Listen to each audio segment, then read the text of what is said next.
Halo sobat pencinta Donghua, kali ini kita akan melanjutkan cerita Battle Through the Heavens Benua Kaisar.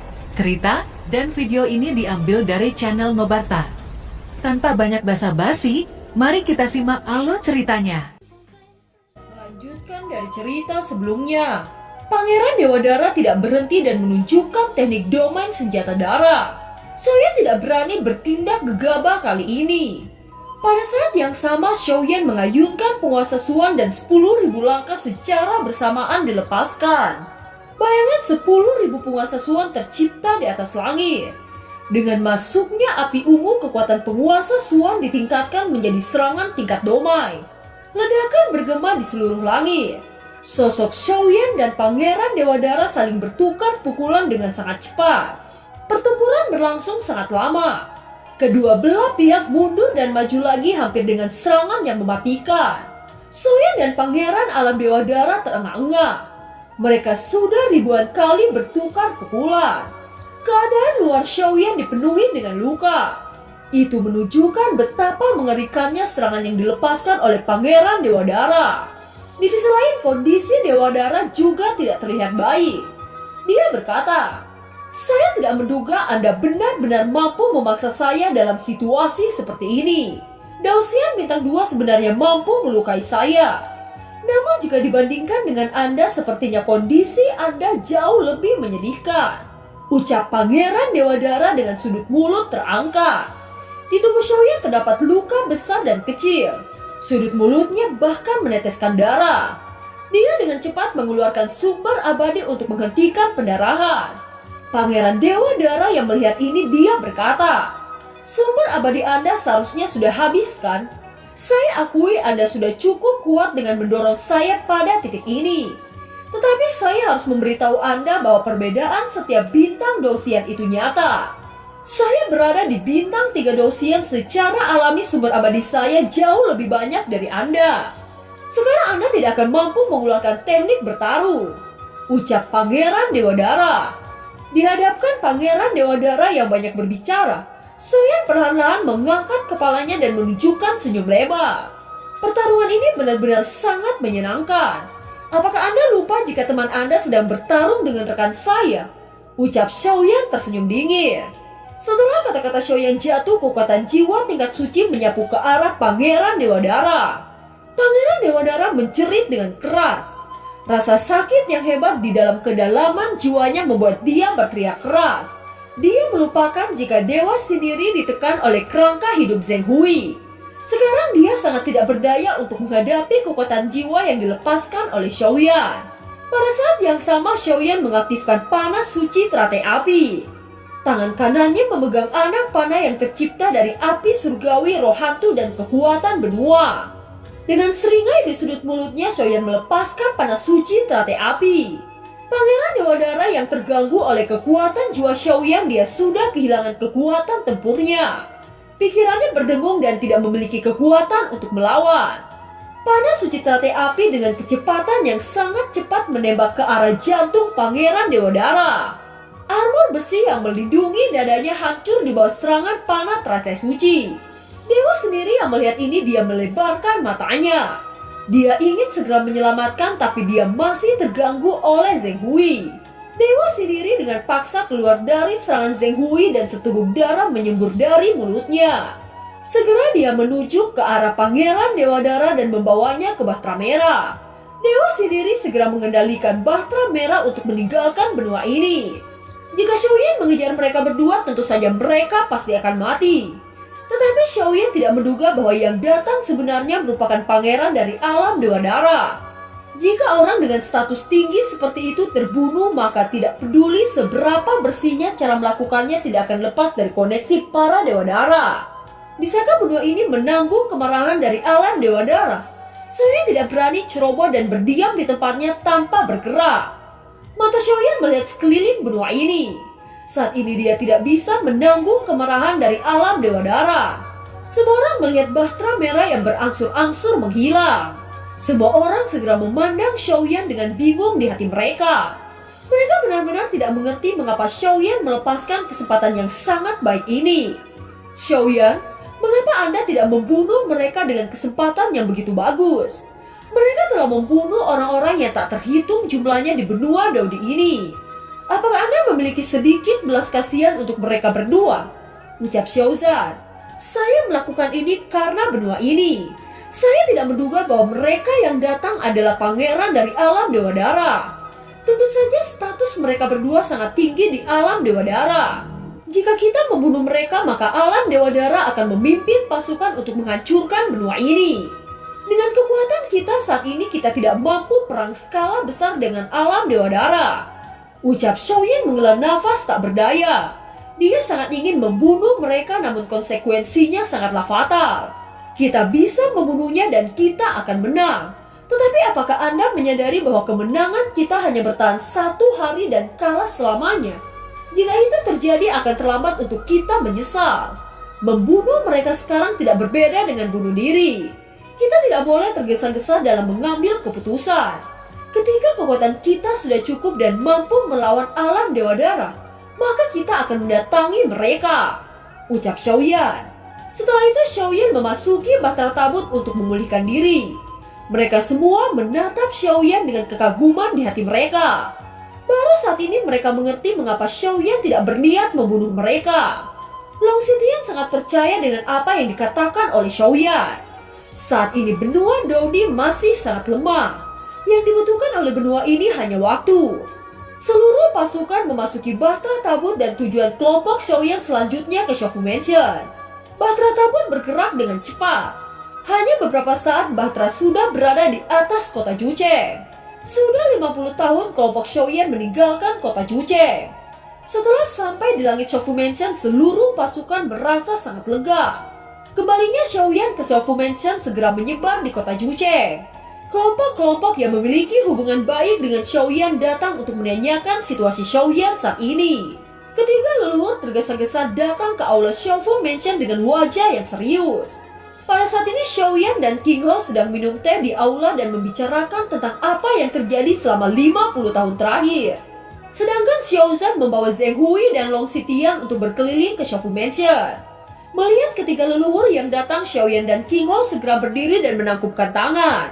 Kesopanan yang dimiliki Xiaoyan tidak hilang hanya karena statusnya sebagai Dosian. Saudara Xiaoyan, bagaimana dengan alam Dewa Dara? Bukankah ini sudah menginjak 50 tahun untuk datangnya mereka? Ucap leluhur King Hong dengan ekspresi yang serius. Ketiga leluhur, Anda tidak perlu cemas. Saya sudah menyelesaikan masalah alam Dewa Dara. Ucap Xiaoyan. Pada saat yang sama, Xiaoyan mengatur tempat duduk untuk ketiga leluhur tua. Ketiga leluhur sangat terkejut dengan kata-kata yang diucapkan oleh Xiaoyan. Dia segera berdiri saat berkata, Anda sudah menyelesaikan masalah tentang alam Dewa Dara. Ucap ketiga leluhur tidak percaya dengan apa yang mereka dengar. Xiaoyan memahami perasaan mereka. Sebagai seseorang yang pernah selamat dari bencana kuno, mereka sangat tahu tentang kekuatan dari alam Dewa Dara. Oleh karena itu, leluhur sangat tidak percaya dengan apa yang mereka dengar. Anda dapat yakin dengan apa yang saya katakan. Ucap Xiaoyan sekali lagi mengatakan hal yang sama. Bagaimana cara Anda menyelesaikannya? Saudara Xiaoyan, tolong ceritakan secara detail. Tanya ketiga leluhur tua. Hanya ada 2 musuh yang datang dari alam Dewa Dara. Yang satu merupakan Dausian bintang 3. Sedangkan yang lainnya hanya Daudi bintang 9 puncak. Namun karena status mereka adalah pangeran Dewa Dara, saya tidak mengambil nyawa mereka. Saya rasa ketiga leluhur mengerti mengapa saya membiarkan mereka melarikan diri. Ucap Xiaoyan. Ketiga leluhur sangat lega mendengar kedua orang dari alam Dewa Dara dikalahkan. Tetapi ketiga leluhur juga sedikit kecewa mendengar kedua orang itu berhasil lari. Mereka tahu bahwa Xiaoyan tidak memiliki pilihan lain. Ini terjadi karena akan menyangkut keseluruhan benua Daudi. Leluhur, saya melakukan itu untuk kelangsungan hidup orang-orang yang berada di benua ini.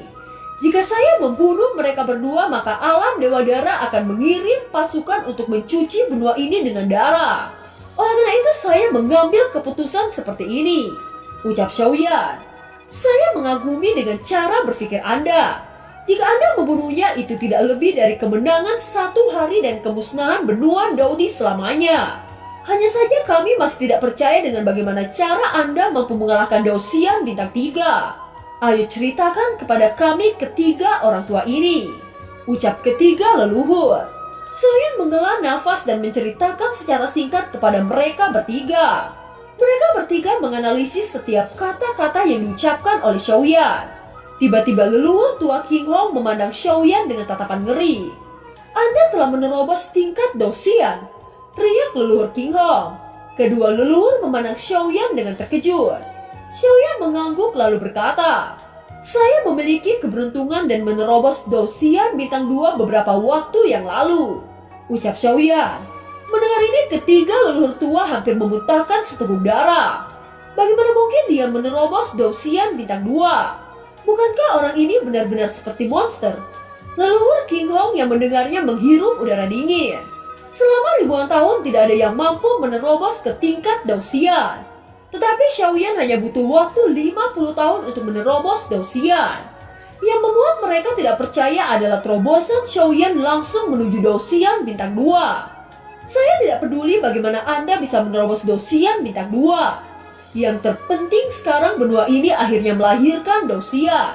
Hahaha, tidak lama lagi benua ini benar-benar akan bangkit, ucap ketiga leluhur dipenuhi dengan sukacita.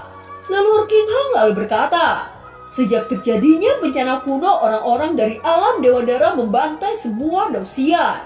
Pada saat itu Tao disembunyikan di antara langit dan bumi. Sedangkan sumber abadi membentuk lautan emas yang padat. Mereka sengaja mencegah benua kita untuk berkembang. Bencana itu membuat benua ini menjadi dunia yang sangat rendah. Jika bukan karena bencana kuno yang membunuh semua Dosian di benua ini, maka energi surga dan bumi tidak akan begitu menyedihkan," ucap leluhur King Hong. "Sekarang benua ini memiliki waktu yang panjang untuk kultivasi. Saya akan menemukan cara untuk membuka segel yang mengekang energi langit dan bumi. Tujuan saya adalah supaya benua ini bisa melahirkan banyak elit Dosian kembali. Ketika saat itu tiba, kita akan membasuh alam Dewa Dara dengan darah," ucap Xiaoyan. Tiga leluhur memandang Xiaoyan penuh dengan kekaguman. Xiaoyan belum lama datang ke benua ini, tetapi dia menganggap benua ini sebagai rumahnya. Bahkan Xiaoyan rela mengambil tanggung jawab untuk menghancurkan alam Dewa Dara. "Xiaoyan, kami percaya hari itu pasti akan tiba. Saya sebagai leluhur tua mengucapkan terima kasih telah memperhitungkan hutang darah antara benua ini dan alam Dewa Dara," ucap ketiga leluhur menangkupkan tangan ke arah Xiaoyan. "Leluhur, Anda tidak perlu sopan kepada saya.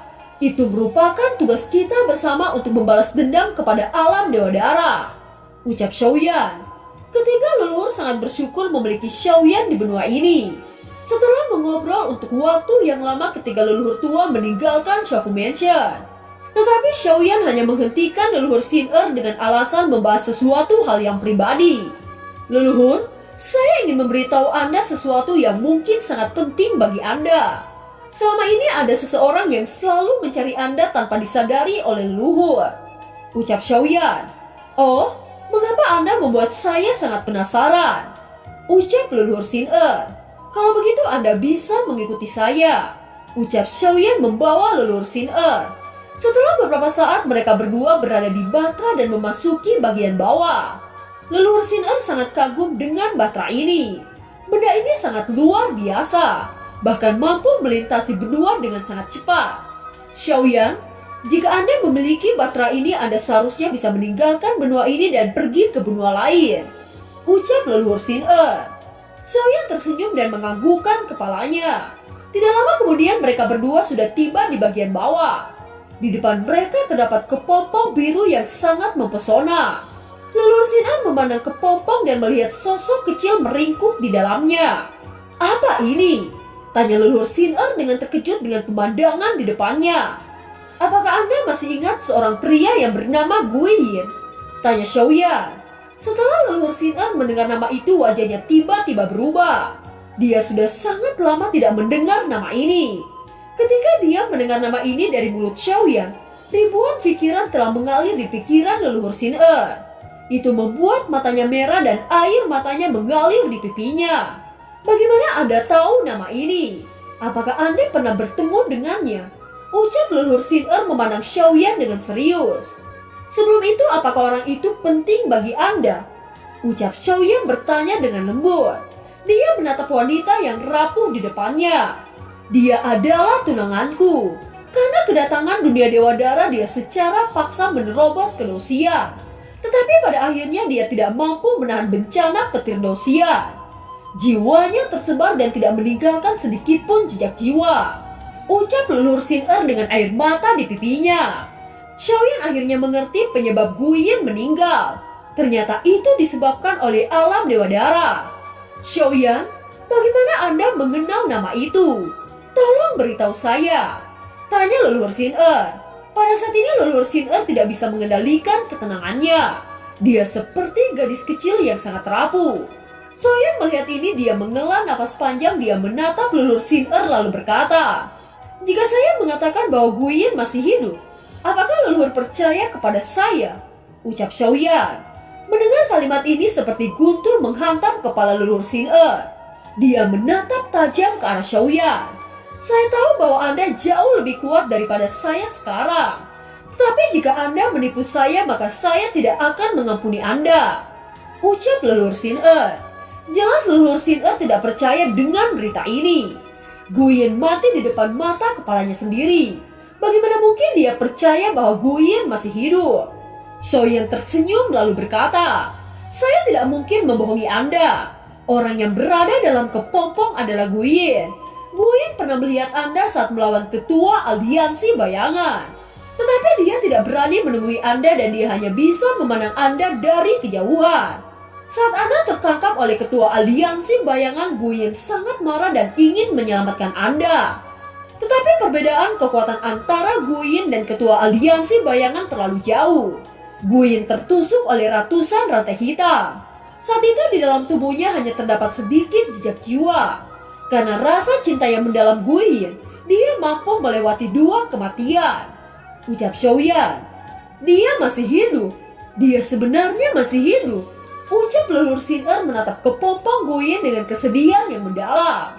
Dia bisa merasakan nafas yang akrab dari dalam kepompong itu. Tanpa ragu lagi, leluhur Xin-Er tiba-tiba berlutut di depan kepompong dengan air mata jatuh membasahi pipinya. "Jika dia masih hidup, mengapa dia tidak menemui saya? Mengapa dia memilih untuk menghindari saya?" Tanya leluhur Xin-Er. "Guyin bisa dikatakan merangkak keluar dari neraka untuk Anda. Tetapi penampilannya juga berubah seperti monster. Guyin tidak berani mendekati Anda dan berpikir dia tidak pantas mencintai Anda. Oleh karena itu dia memilih untuk bersembunyi dari Anda." Ucap Xiaoyan. Xin-Er menangis saat mendengar cerita Guyin. Dia berjalan menuju kepompong dan membelai kepompong itu dengan lembut. Permukaan kepompong biru mulai bereaksi saat tangan Xin-Er menyentuhnya. Tubuh Guyin di dalam kepompong mulai menggeliat. Xiaoyan melihat ini sangat terkejut. Dia menghela nafas lega lalu berkata, "Dia sudah meninggal untuk yang kedua kalinya. Bahkan dengan bantuan buah 9 kehidupan, saya takut rentan hidupnya hanya ratusan tahun. Saya sudah membalikan siklus dan memperlakukannya dengan baik. Sekarang saya akan menyerahkan dia kepada Anda." Ucap Xiaoyan. Setelah itu Xiaoyan berbalik perlahan-lahan meninggalkan mereka berdua. "Xiaoyan, terima kasih banyak telah menyelamatkan Guyin." Ucap leluhur Xin-Er menghapus air matanya. Xiaoyan tersenyum dan sosoknya berangsur-angsur menghilang. Xiaoyan sangat kagum dengan cinta mereka berdua. Guyin dan leluhur Xin-Er memiliki kedalaman cinta hingga mencapai tahap ini. Kebanyakan orang akan berubah ketika mereka merasa sangat kuat. Tetapi itu tidak berlaku untuk leluhur dan Guyin. Di sisi lain, selama 50 tahun terakhir pembangunan klan Yao di tempat Guildan sudah selesai. Xiaoyan berkeliaran di antara berbagai kekuatan selama periode waktu ini. Saat ini kediaman klan Yao sangat besar dan luas. Sekarang klan Yao sudah mulai bangkit di benua ini. Setelah menghilangnya Guildan, maka klan Yao menjadi satu-satunya pemasok eliksir di benua ini. Anggota klan Yao meningkat dengan tajam. Xiaoyan berjalan menuju aula utama klan Yao. Dia datang ke klan Yao tanpa peringatan apapun, sehingga banyak orang yang tidak tahu jika Xiaoyan menuju klan Yao. Di aula utama, Yotian dan Yalo sedang duduk bersebelahan. Di aula sudah dipenuhi dengan banyak orang. Banyak kekuatan datang dan pergi ke aula ini, sehingga setiap hari di aula klan Yao tidak pernah sepi. Tentu saja klan Yao sekarang merupakan salah satu kekuatan utama yang berada di kota Juche.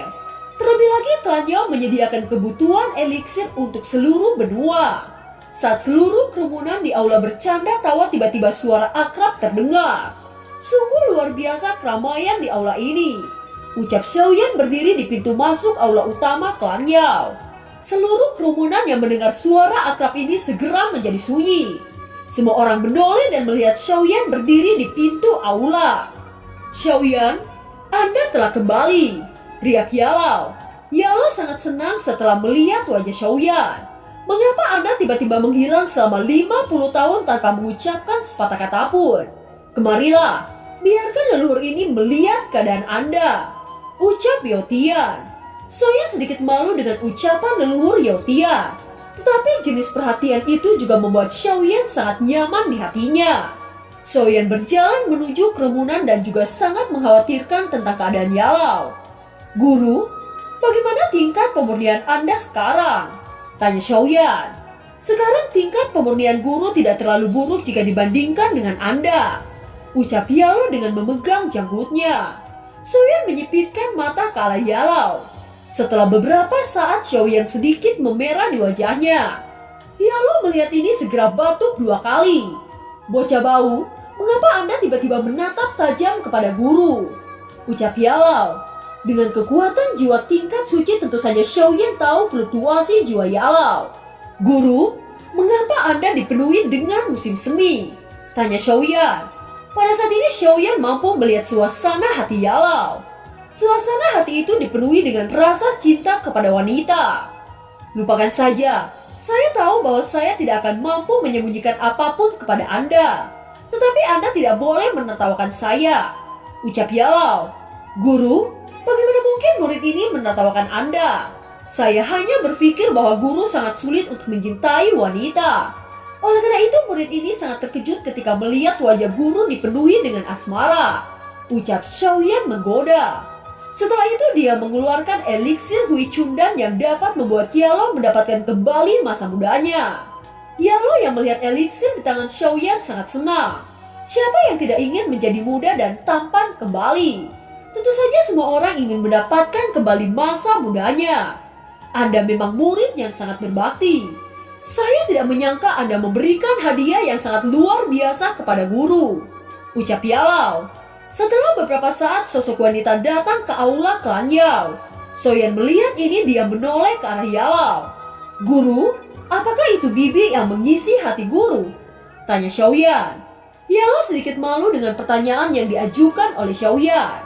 "Guru akan mempertimbangkan masalah ini. Jadi untuk sekarang guru tidak ingin membahasnya," ucap Yalao. "Murid mengerti. Jika guru sudah yakin tentang bibi ini, maka saya akan setuju dengan apa yang guru pilih," ucap Xiaoyan. Xiaoyan juga ingin memberikan api surgawi kepada Yalao. Dia menatap Yalao dan berkata lagi, "Guru, Anda tidak diizinkan menolak pemberian dari murid ini. Guru bisa memilih jenis api surgawi apapun yang guru inginkan," ucap Xiaoyan mengayunkan tangannya dan seluruh api surgawi keluar dari tubuh Xiaoyan. Pada saat ini dekrit surgawi 8 tiang sudah berevolusi ke puncak. Jadi jika Xiaoyan memberikan api surgawi maka itu tidak mempengaruhi kekuatan Xiaoyan. "Xiaoyan, sebenarnya guru tidak ingin mengambil salah satu api surgawi Anda. Saya takut itu akan mempengaruhi kekuatan Anda di masa depan," ucap Yalao. "Anda tidak perlu khawatir tentang kekuatan saya di masa depan. Meskipun saya melepaskan salah satu dari api surgawi itu tidak mempengaruhi kekuatan saya," ucap Xiaoyan. "Oh, kalau begitu guru tidak akan sungkan kepada Anda," ucap Yalao. Setelah itu dia melirik Jingwu 7 warna. Dia melihat fluktuasi energi dari Jingwu ini sangat luar biasa. Xiaoyan tahu apa yang dipikirkan oleh Yalao. Dia segera menggenggam Jingwu 7 warna dan berkata, "Jingwu, masuklah ke dalam tubuh guru saya tanpa perlawanan," ucap Xiaoyan. Jingwu 7 warna melayang dengan cepat dan membungkus tubuh Yalao. Setelah Jingwu 7 warna terintegrasi dengan tubuh Yalao, kekuatan yang berada di bintang 3 dengan cepat naik menjadi bintang 5. Suara bencana petir seketika terdengar. Saat ini Xiaoyan tidak membantu memusnahkan bencana petir. Dia tahu ini harus dilakukan sendiri oleh Yalao. Kalau tidak, ini bisa mempengaruhi terobosan Yalao di masa depan. Dengan kekuatan nyala api Jingwu 7 warna, bencana petir ini tidak menjadi masalah bagi Yalao. Dalam beberapa jam kemudian, Yalao tertawa lepas. Hahaha, api surgawi ini sangat luar biasa. Ini merupakan api surgawi peringkat pertama Jingwu 7 warna. Dengan adanya api surgawi ini, saya dapat memurnikan eliksir tingkat 6, ucap Yalao. Soyen merasa sangat bahagia bisa membantu orang di sekitarnya. Setelah berada di klan Yao untuk waktu yang lama, Xiaoyan berdiri dan meninggalkan klan Yao. Sekarang Xiaoyan pergi ke keluarga Warcraft untuk melihat Cailin. Ketika dia tiba di keluarga Warcraft, sesosok keluar dari dalam kabut tebal. Sosok itu memancarkan keindahan yang tiada taranya. Sosok itu adalah Cailin, istri pertama Xiaoyan. Saat melihat Cailin, Xiaoyan langsung memeluknya. Sudah 50 tahun Xiaoyan tidak melihat wanita yang menggoda ini. Kerinduannya bisa terbayar ketika mereka melepaskan rindu di antara dedaunan. Dan film pun berakhir. Terima kasih telah menyimak dari awal sampai akhir ya. Sampai jumpa.